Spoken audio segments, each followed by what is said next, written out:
System Nilum, Nilum 3, Northern Hemisphere, 4 kilometers from the LZ. October 28th, 3152.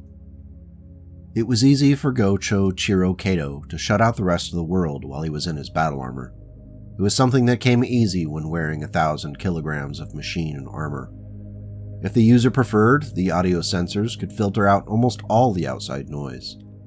Only the loudest sounds would cut through, and often it was more feeling than hearing when it came to shockwaves from explosions and Gauss rifle rounds passing overhead. At the moment, filtering wasn't necessary, as the world ahead of him seemed to be frozen in time. Across the agricultural fields surrounding the complex, several antique pieces of machinery stood motionless. Beyond them, the dried mud brick ramparts of the pirate base awaited them. The entire complex couldn't have been more than 24 single-story buildings, and most of them looked like they were constructed from wood slats. It hardly seemed like that would be too much for even the forces of the last resort to handle. Crouching in the undergrowth at the edge of the light forest, they waited while the sun began to set in the horizon, creating a beautiful mix of oranges and reds in the sky. Through his Oni battle armor's infrared view, he could see people standing along the occasionally crenulated top of the wall, clearly on the lookout for attackers. It was very likely that they knew the Combine forces were coming. It was hard to arrive in multiple dropships and not get noticed unless you land several hundred miles away. Still, Kato didn't expect much from these pirates. He had experience with several campaigns to clear them out of systems beyond New Samarkand in the past few years, and it was almost always a lot of fireworks and very little actual danger. He clicked his tongue and brought up the command channel with his platoon before saying, "We have eyes on the base. We have eyes on the base, clear of any visible heavy weaponry, just light MGs and AP." The response from the Shujin came moments later. The stern voice said, "Proceed with the assault. We have 3 battle mechs moving east and are in pursuit. Clean up quickly. Show our new allies we are good on our word." Opening the channel with the other battle-suited infantry, Go-Cho Kato relayed the orders. "Left swinging advance on me. Kishus, clear the walls. PPCs on the MG emplacements. Now." 2.5 platoons rushed as one from the undergrowth, and the early evening air was filled with the fire and fury of dozens of machine guns, PPCs crackling, and recoilless rifles booming. The defenders, who weren't immediately forced to take cover, began to fire back, but it was like swimming upstream against the volume of fire coming from the Combine battle armor. Through the forest's edge stomped the Orange Enforcer and Jet Black Jenner, piloted by the Mechwarriors from the last resort. The battle mechs added their lasers to the cacophony of destruction, and the results were immediate. The sun-baked bricks of the outer rampart absorbed machine gun fire, but the autocannons blasted huge chunks of the material away. A PPC shot hit the MG emplacement on the rampart, and it was silenced in a bath of scorching azure light. The gunners ceased to exist, and the gun emplacement was rendered a burning, half-melted ruin. Closing in on the burning and obliterated wall, Kato aimed his PPC and fired it at the nearest moving target. The unarmored pirate, along with the weapon she was carrying, and much of the hut she was running into, were scorched with blue lightning. What was left burned, unmoving on the ground, as the Combine troops swarmed into the complex. From building to building, anyone who held a weapon was cut down immediately. Those who threw themselves down on the ground prostrate were passed over in the rush to clear the 24 structures as quickly as possible. Moving up a side street between buildings, a woman stepped out and grappled with one of the troopers in an Oni suit. She was trying to climb up the chest of the battle armor when its claw gripped her and closed hard. She shook and pulled something from her jacket. Kato started to shout into the comm, but the force of the blast knocked him through the wall of a structure which promptly fell down on top of him. Stunned for a few moments, Kato shook his head to find focus as his suit's heads-up display flickered back to form. There was a little give as he moved his arms and legs, but it wasn't enough to push out from under the collapsed structure. Over the comms came heated words, a command to set up a perimeter and to help the wounded. One soldier's voice was anguished and sobbing. The professionally produced holovids always portrayed the noble sacrifice of a soldier as a solemn and graceful act of honor. In reality, as Kato had witnessed multiple times, the dying often cried out, begging for their mothers. To someone who didn't understand what it meant to fight in war, it might be described as undignified. However, to those who knew, It was entirely understandable. Cato tried again to push away the debris and managed to kick something off of his suit's leg. That must have been enough to be seen, as within moments debris was being pulled away by multiple soldiers. Gradually, the star-filled night came into view and Cato was pulled up by the remainder of his squad. "Status," he spoke into the comm, still trying to clear the cobwebs from his brain. "Compound's clear. We have 50 who surrendered, mostly women and children. That explosion took out Kenji, and Tim's is looking grim. We need to get back to the dropship," a voice on the comm said. Cato looked around at the devastation. Most of the buildings around him were partially collapsed and burning.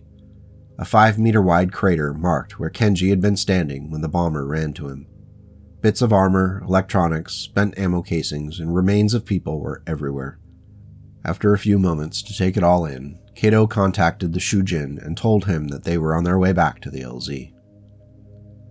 System Nylum, Nylum 3, Northern Hemisphere, 5.5 kilometers from the LZ.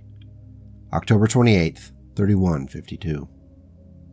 "Who are they? Why are they doing this?" Patty cried out into the comlink as she pushed her battlemech's actuators to their limits.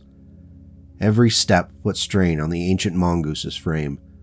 Though originally a swift runner, her mech hadn't done anything close to running in her lifetime. The parts and lubricant needed to keep things running were simply not available. Patty's question into the comlink was rhetorical, as she knew that her lance mates, Cammy and Lucius, also had no idea who these attackers were. What they did know is that they might be able to lead them away from the settlement if they bolted toward the mountains. Of course, that was easier said than done. Though Cammy's 30-ton Hermes was in good shape and could move at near top speed, Patty's mech was forced to walk alongside Lucius in his battered hunchback. Lucius's response was sobering when he said, "Some mechs on the scanner look like they could be the last resort thugs, but there's a new lance, and those armored soldiers, no way they could have upgraded all that since the last raid." "Are they following?" asked a nervous Cammy, who kept stopping to wait for the other two mechs, which gave her time to look back toward their home. The question was answered with a streaking ERPPC shot that cut across the ground at the feet of the Hermes. Lucius twisted the torso of the hunchback even though he had no weapons that could close the gap. Closing the distance quickly was a lance of mechs painted in a dark menacing red that sent a shudder up Patty's spine. The largest of the mechs had a grotesque cockpit design that made it look like a demon, and it seemed to be staring directly at them. "Cammy, your mech, you might be able to make it up to the mountains if you go now. Run!" "We'll slow them down," Patty said as she wheeled her mongoose around and started to stomp toward their attackers. The response came quickly and was heated. "No way! We're sticking together!" Cammy shouted, also turning her mech. "No," Lucius stated before continuing. "You have to live. For the sake of the others, take care of them. That is an order." The Hermes stumbled in its turn, hesitated, and then slowly turned back toward the mountains in the distance. The response came after a few seconds, Cammy's sobbing voice stating, "Yes, sir." The hunchback took its first steps towards the charging mechs, and Lucius took aim on the closest as the twin lighter mechs peeled off from the left and right. The assault mech looked like a gigantic monster, and Lucius was certain that it outweighed his hunchback by at least 30 tons. He glanced down at the HUD and saw the medium laser range slowly approach their most extreme functional distance. On top of them, the grayed-out AC-20 line was a frustrating reminder that the mech hadn't seen any ammo for its only big weapon in years. "We built something pretty good, didn't we?" Patty asked as both mechs continued their march forward. Lucius's response had a determined tone. "So good they had to come out and wreck it, just out of spite." Patty watched the range drop down. Just as the HUD turned green, she squeezed the trigger. The mongoose fired all 3 of its medium lasers at the largest mech. 2 of them hit the menacing target in its center torso, but it seemed to do little more than burn away paint and leave small pockmarks. Lucius added his 2 medium lasers to the mix, which added to the light damage Patty was able to inflict. The response was immediate and devastating. The mongoose was never intended to stand up to any sort of frontline fire, and the dual ERPPC shots from the squatting catapult ripped through it like a torch through a child's toy. Lucius heard only a fraction of a second from Patty's screams before the comlink died. The return fire from the Akuma arrived in the form of what looked like a wall of corkscrewing missiles and the brilliant deep blue beam of an ER-large laser. Lucius leaned forward and tried to twist away from the incoming fire. It succeeded in concentrating most of the dozens of explosions on the mech's right side. The AC-20 was useful one last time as a shield, but the entire right side of the mech was ripped away.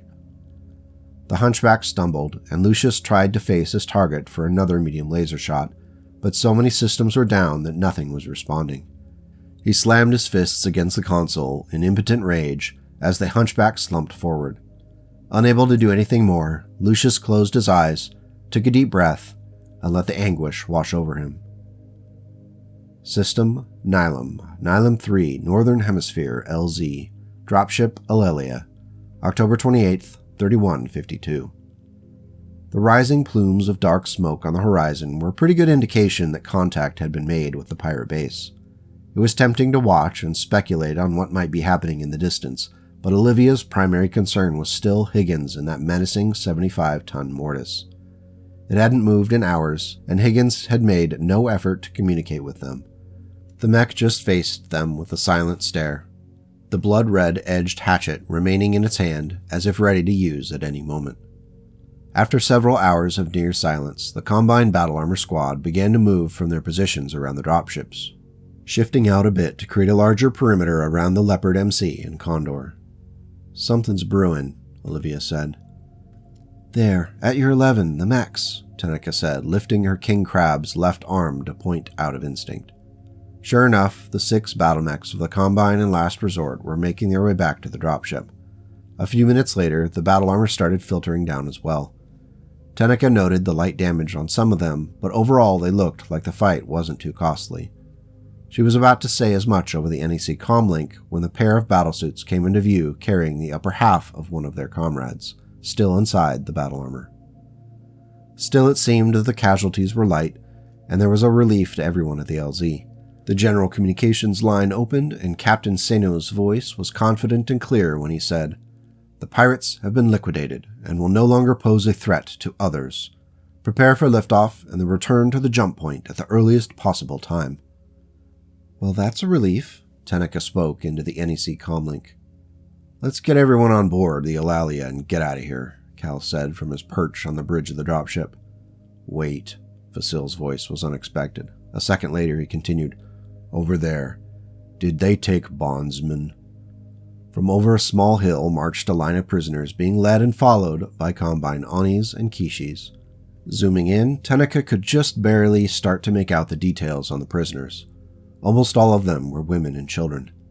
Trailing behind all of them was a man with olive-toned skin and a shaved head. He was wearing ragged fatigues and a coolant vest which suggested he was a Mechwarrior. As the chain of prisoners was guided toward the ramps of the Condor troop transport, Tenica stated over the NEC comlink, "Guys, do those look like any pirates you've ever seen?" Olivia responded, "Could be their families. Maybe the pirates fought to the last." "Maybe," Tenica said, feeling intense discomfort at the sight of those people being led into the ship. "Get on board. We'll figure things out," Cal said, identifying the strain in Tenica's voice. Tenica's king crab stood motionless as the LZ was in a flurry of activity around her. As she zoomed in on the people being marched up into the Condor transport, her frown turned into a scowl as she saw the anguished look on their faces. Olivia took one last look at the mortise as she stepped onto the dropship ramp. It eventually slowly turned and followed the other mechs into the darkness. End Part 7. Thank you as always for joining us on this adventure. I really appreciate it. If you want to help, hitting that like and subscribe button lets YouTube know that it's content worth sharing to others. If you want to go above and beyond, the channel memberships are great, and the money goes right back into the channel to help keep the spigot of nonsense open. Big thanks to those who have already taken that extra step. All comments and queries can be handled by our crack team of professionals in the comments, and by crack team I mean me, several hours after I should have gone to bed. Until we meet again, take care and go make the world a slightly better place today and tomorrow.